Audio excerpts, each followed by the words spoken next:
The first scream came from behind Emily's own bedroom door. It was her voice, but she didn't remember making a sound. She jolted upright in the dark, her breath sharp and ragged, the echo of that cry still clinging to the walls. The clock on the nightstand read 3:14 a.m.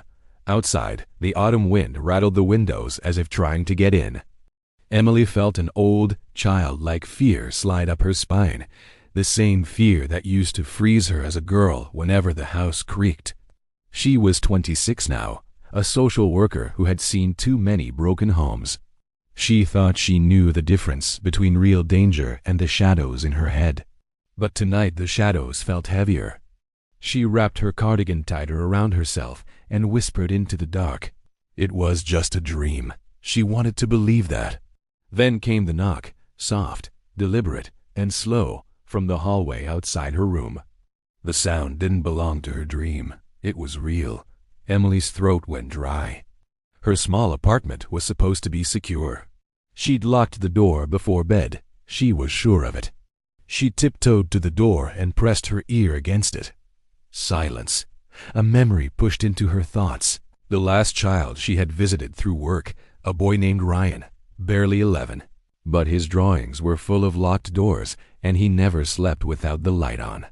He had whispered to her during their session, "Sometimes the bad ones knock first."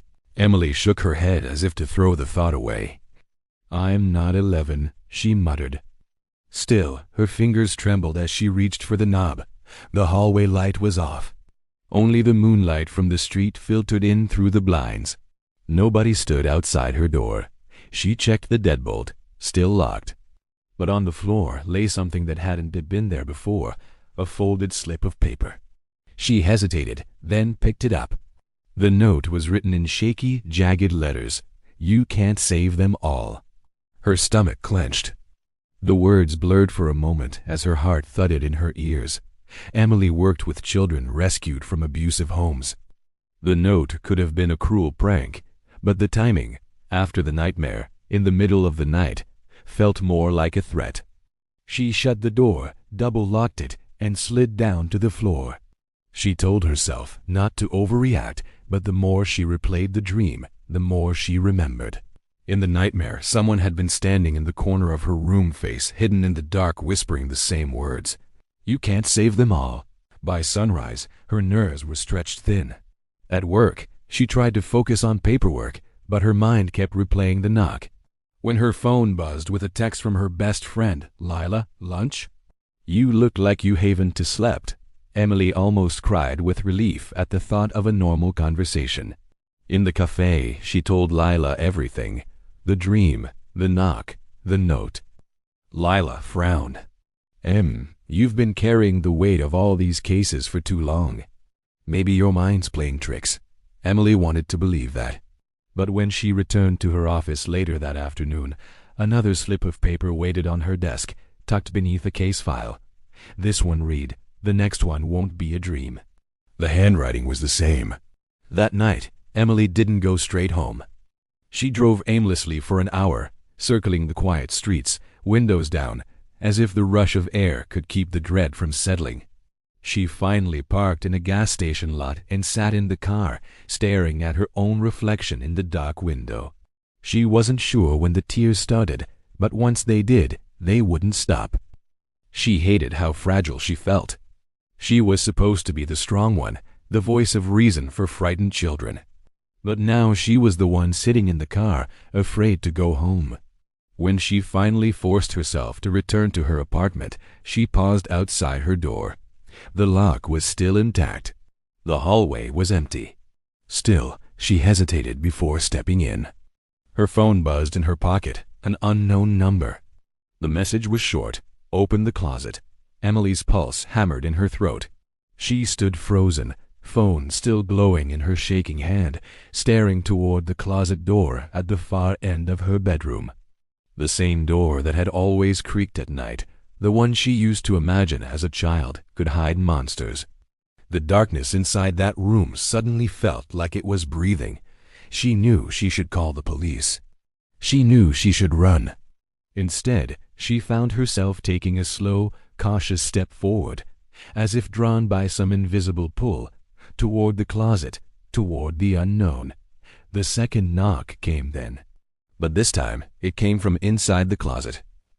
For a long moment, Emily didn't move. The second knock from inside the closet had been soft, almost hesitant, but the sound kept echoing in her chest like a drumbeat. The room felt colder now, the shadows thicker. Her fingers fumbled for her phone, ready to dial 911, but stopped halfway. What would she say? That she'd heard a knock inside her own closet. She remembered the first note, then the second, and the message that had come only moments ago. Whoever was behind this had planned it. They wanted her afraid. Taking a shaky breath, she gripped a heavy lamp from the knitstand and edged toward the closet. Every step made the wooden floor groan. Her heart thudded so loud she wondered if whoever was inside could hear it. She stopped just short of the door. "Who's there?" she whispered, her voice cracking. No answer. Her free hand reached for the handle, but her phone buzzed again in her pocket. The same unknown number. The message this time read, "Listen first." Emily's breath caught. Slowly, she pressed her ear against the cool wood of the closet door. At first, there was nothing, just the rush of her own heartbeat. Then, faintly, she heard it, the sound of breathing. Slow, steady, too steady to be her imagination. She backed away and dialed 911 with trembling fingers. But before she could press call, the breathing stopped. The closet fell silent again. A part of her screamed to leave the apartment immediately, to wait for the police in the hallway or in her car. But another part, the stubborn, determined part that had made her good at her job, refused to let whoever was behind this push her out of her own home. She steadied herself, lifted the lamp higher, and yanked the closet door open. The space inside was empty. No intruder, no sign anyone had been there, except for a single object lying on the floor, a small, battered teddy bear. Emily stared at it in disbelief. It was old, its fur worn, and one eye missing, but she recognized it. It had belonged to Ryan, the boy from her last case, the one who had whispered about the bad ones knocking first. She had seen him clutching that same bear during their sessions. Her knees almost gave way as she picked it up. She knew Ryan had been placed with a foster family across the city. There was no way the bear should be in her apartment. A new dread seeped into her bones. She grabbed her phone again, but before she could decide whether to call the police or the foster agency, the phone rang. This time a call, not a text. The screen showed blocked number. Against her better judgment, she answered. "Who is this?" she demanded. A voice, low and calm, replied, "You tried to save him, but you didn't listen." They never listen. The line went dead. Emily stood frozen, the bear in one hand, the phone in the other. Her first instinct was to call the foster family immediately to check if Ryan was safe. She did, fumbling through her contacts until the phone rang at last. The foster mother answered, her voice warm but tired. "Hello?" Emily's words tumbled out in a rush. "This is Emily Carter from Child Services. I just need to know, is Ryan with you? Is he safe?" There was a pause. Then the woman said, confused, "Ryan, he went missing 2 days ago. We thought maybe you'd heard something." Emily felt as though the air had been sucked out of the room. She tried to steady her voice. "Did you call the police?" "Of course," the woman said. "They've been looking, but there's no sign of him." "I thought you'd be the first they'd contact." Emily hung up, numb, staring at the teddy bear in her hand. Somehow, the boy's missing bear had found its way into her closet, and someone out there knew she'd tried to protect him. That night, Emily didn't sleep. She sat at the kitchen table with her laptop, searching for any updates about Ryan's disappearance. All she found was a brief news article about the police investigation. No leads, no suspects. She thought about going to the police herself, showing them the notes, the messages, the bear. But a strange feeling held her back, a sense that the person tormenting her wanted her to do exactly that. and that, if she stayed quiet, she might learn more. As dawn crept over the city skyline, Emily realized her hands were shaking from exhaustion and fear. She made a decision. Before talking to the authorities, she would visit Ryan's foster home herself. She needed to know more. By late morning, she was standing outside the modest, two-story house where Ryan had lived. The foster mother, a woman in her 50s with weary eyes, welcomed her in. The living room was tidy but felt oddly empty, as though the boy's presence had been erased overnight. "I just don't understand," the woman said softly, sitting on the edge of the couch. "He was quiet, but he never ran away before. The night he disappeared, he kept saying he heard knocking in his room. I thought it was just nightmares." Emily's heart clenched. "The knocking," she murmured. "Did he say anything else?" The woman shook her head. "Just that it wouldn't stop." Emily thanked her and left, but as she reached her car, she noticed something odd on the sidewalk near the gate, a small, wet handprint, as if a child had pressed his palm there. It was faint, half-dried, but it made her shiver. Driving back to her apartment, Emily realized she was being pulled into something far darker than she'd imagined. She didn't know yet that the line between her nightmares and reality was about to blur even further, or that the person behind it all was closer than she ever suspected. Emily barely noticed the rain as it began to fall against her windshield. She drove home in silence, her mind replaying every word the foster mother had said. The image of the faint, wet child-sized handprint near the gate wouldn't leave her thoughts. It clung to her memory like a fingerprint of dread. Back in her apartment, she dropped her wet jacket over the chair and stood for a long moment, staring at the closet door. She had locked it with a chair wedged under the knob before leaving that morning. Now the chair was exactly where she had left it. For some reason, that made her feel no safer. She set the battered teddy bear on the kitchen table next to her phone and made herself a cup of coffee, even though her stomach churned too much to drink it. All day she had been rehearsing what she would tell the police, but each time she imagined explaining the knocks, the notes, the calls. She felt as though she'd sound like someone in the middle of a breakdown. The phone buzzed. A text from Lila. "Dinner tonight. You need company." Emily stared at the screen for a few seconds and then typed back, "Yes, please." The ordinary warmth of the restaurant that evening felt unreal. The chatter of other diners, the clink of silverware, the smell of roasted garlic, all of it felt as though it belonged to another life, a life she couldn't quite step back into. "You look worse than yesterday," Lila said softly. "Tell me everything again." Emily lowered her voice and did. The notes, the closet, the teddy bear, the phone calls. Lila listened carefully, her eyes full of a concern that didn't feel like pity. When Emily finished, Lila reached across the table and squeezed her hand. "You're not crazy. Somebody's targeting you. Go to the police tonight." Emily nodded but didn't answer. A part of her feared that if she told the police too soon, the person behind this would vanish and she'd never learn what happened to Ryan. The caseworker in her still believed that understanding why could help save him. She returned to her apartment around 10. The hallway was quiet. Her shoes squeaked slightly on the polished floor as she unlocked the door. The moment she stepped inside, she knew something was wrong. The air smelled faintly of damp earth, and the teddy bear that she had left on the kitchen table was no longer there. She froze, her pulse rising into her ears. She scanned the apartment quickly. The windows were still latched. Nothing appeared stolen or disturbed, except for that single missing object. A slow creak came from the bedroom. Emily picked up the same lamp she had used as a weapon the night before and edged down the hall. The closet door was still shut, the chair still wedged under the knob. But the creak came again, this time from the opposite corner, near the window. Her phone vibrated in her pocket. A new message from the blocked number lit up the screen. "You still don't listen. Check the window." She turned her gaze toward it. The curtains shifted slightly as if stirred by a breeze, but the window was closed. Emily's mouth went dry.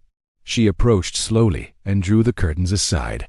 There, pressed against the outside glass as if it had been left deliberately, was the teddy bear. Its fur was soaked with rain, one dark glass eye reflecting the light from her lamp. She stumbled back a step, knocking over a small table. Her first instinct was to call Lila, but as she grabbed the phone, it buzzed again, another message. "He's closer than you think." Emily's whole body shook.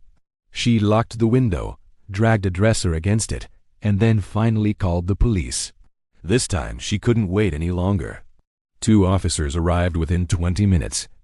They checked the apartment carefully, examined the window, bagged the teddy bear as evidence, and asked questions. But they found no footprints, no fingerprints, no forced entry. When they finally left, promising to have the teddy bear checked for DNA, Emily sat on the couch, hugging her knees. For the first time, she felt herself coming close to breaking. She dozed off there near dawn and woke to the faint sound of her phone ringing. The display showed an unknown local number. Her voice came out hoarse. "Hello?" A man's voice, calm, official, answered. "Miss Carter, this is Detective Harris. We're handling Ryan's case. We need you to come to the station this morning. We found something." Odd. Emily felt the ache of hope and dread at the same time. She agreed immediately. At the police station, Harris greeted her with a tired but kind expression. He slid a plastic evidence bag across the table toward her. Inside it was another slip of paper. The handwriting was the same jagged scrawl as the notes left at her apartment. "The third knock is for you." Emily's throat tightened. "Where did you find this?" Harris replied, "At an abandoned house on the outskirts of the city. We've been following a lead. A neighbor said they saw a boy matching Ryan's description there a few nights ago. But when we searched the place, it was empty. Just this note. And a few small wet footprints." Emily's voice shook. "Do you think he's alive?" Harris nodded slightly. "I think so. But whoever has him likes playing games.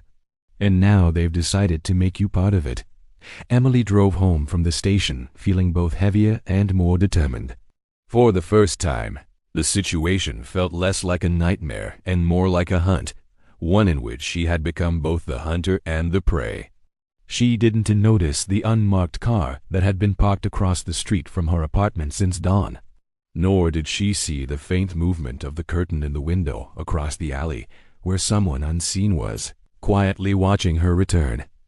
Rain slicked the city streets as evening fell. Emily stood at her apartment window, staring at the reflection of her own pale face. She hadn't slept properly in 2 nights. The words on the evidence note haunted her. "The third knock is for you." Detective Harris had told her to stay home and keep the doors locked while the police worked the case.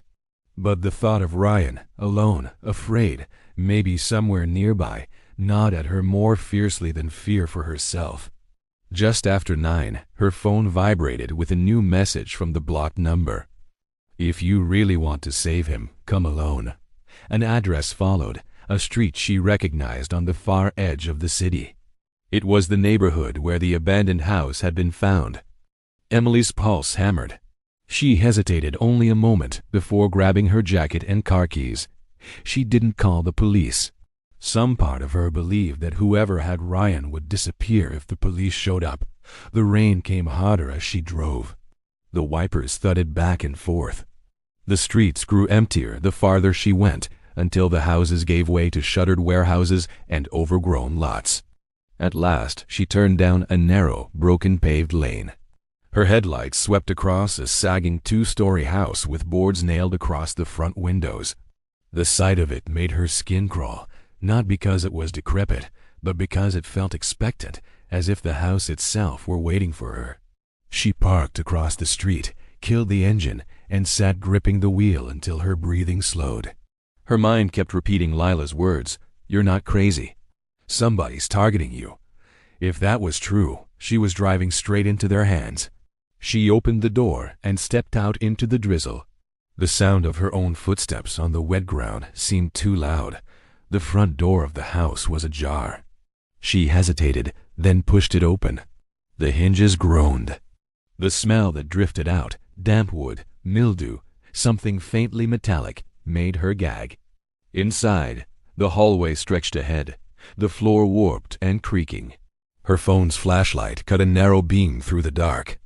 Rain tapped at the boards over the windows. "Ryan," she whispered. Her voice sounded small in the hollow house. No answer. She stepped forward slowly, her shoes sticking slightly on the warped boards. The beam of light swung across faded wallpaper, a toppled chair, a child's sneaker lying alone near the wall. Her heart clenched at the sight of it. Somewhere deeper in the house, a soft, deliberate knock echoed. Emily's breath caught. She followed the sound down a corridor whose walls were stained by years of water damage. The knocking came again, slower this time, as if in response to her footsteps. It led her to a door at the end of the hall. Her hand shook as she reached for the knob. The door opened into a basement stairwell. The air that rose from below was damp and cold. Her light barely reached the bottom of the stairs. For a long moment, she stood frozen at the top step, every instinct telling her to run. But then she thought of the teddy bear in the evidence bag, of the boy who had whispered about the knocking. She forced her feet to move. Each step groaned as she descended. The basement was almost bare, just a dirt floor, some old shelves, a broken chair, a dangling bulb that swayed slightly as if someone had brushed past it moments ago. And in the center of the floor sat a small box. On top of it lay another slip of paper. Emily crouched slowly, heart hammering, and shone her light on the note. It read, "3 knocks open the door to what's hidden." She swallowed hard and reached for the box lid. But before her fingers touched it, she heard a new sound, a faint whimper, like a child muffling a sob. It came from the shadows behind the shelves. "Ryan," she whispered again, her voice breaking. The whimper came again, a little louder this time. She rose, edging toward the shelves, every nerve alive with fear and hope. Her light found a narrow gap between 2 old cabinets that leaned together, as if hiding something. She peered into the gap and saw an eye staring back at her. Wide, frightened, but alive. "Ryan," she gasped. She dropped to her knees and tried to pull the cabinets apart. They were heavy and shifted only an inch. The boy's small voice trembled from the darkness. "Don't knock," he whispered. "It listens." Emily froze. Her breath came in ragged bursts. "Who listens?" she whispered. Before Ryan could answer, a third sound joined the rain's steady tapping. A slow, heavy knock, this time from somewhere above them. The ceiling joists vibrated faintly with it. The boy whimpered and pressed himself deeper into the gap. Emily's heart slammed against her ribs. Someone else was in the house. She scrambled to her feet and reached for her phone to call the police, but the screen stayed dark. No signal. The knocking came again, louder, from the floor above. And this time it was followed by the slow creak of footsteps crossing the old boards overhead. Emily looked down at Ryan. "Stay quiet." "I'll get you out," she whispered. Her eyes darted to the small box on the floor. Something about the note's words made her stomach twist. She decided to leave it untouched for now. She turned off the flashlight to keep her location hidden and pressed herself into the shadows beside the shelves, trying to control the sound of her breathing. The footsteps above the basement moved slowly toward the stairwell. The rain had stopped, but the streets of Havenbrook glistened like wet glass under the faint morning light. Isla stood at the window of her small apartment, watching people move below. They looked ordinary, too ordinary, like the town hadn't been hiding monsters all along. Her fingers trembled as she tightened the scarf around her neck. She had given her testimony the day before. The trial against Harold Royce, the man who had lured so many into the shadows, was set to begin in a week. She knew her voice would be the final thread that held the case together. But last night, a note had been slipped under her door. In crude, shaky handwriting, it said, "You think it's over. We are still watching." She hadn't slept since. The silence of the room wrapped around her like a tightening rope. Every creak in the hallway made her heart jump. The faces of the women who hadn't survived haunted her like ghosts, whispering in her dreams. Her phone vibrated on the counter. A message from Detective Hall. Stay alert. We've put a patrol car near your block. Royce's supporters are agitated. She stared at the message. A wave of nausea rose in her chest. For months, she had fought the fear that kept her silent, clawed her way out of the dark corners of her own mind, only to find that evil had roots deeper than she imagined. Her best friend, Clara, arrived mid-morning, carrying 2 cups of coffee and a determined look. "You don't have to go through this alone," Clara said softly. "I don't know if I can stand in that courtroom," Isla whispered. "Every time I close my eyes, I see his face, that smile." "Which is exactly why you have to stand there," Clara interrupted gently. "So no one else will ever have to." Hours later, as the afternoon light faded into dusk, Isla walked toward the courthouse for a pre-trial briefing. The building loomed against the darkening sky, its stone facade cold and unyielding. She clutched the scarf tighter, feeling the weight of unseen eyes on her. Inside, the long corridors smelled faintly of old paper and disinfectant. The echo of her footsteps made her hyper-aware of every step. Hall met her near the witness room. "You'll be safe," he said, his tone steadier than the worry in his eyes.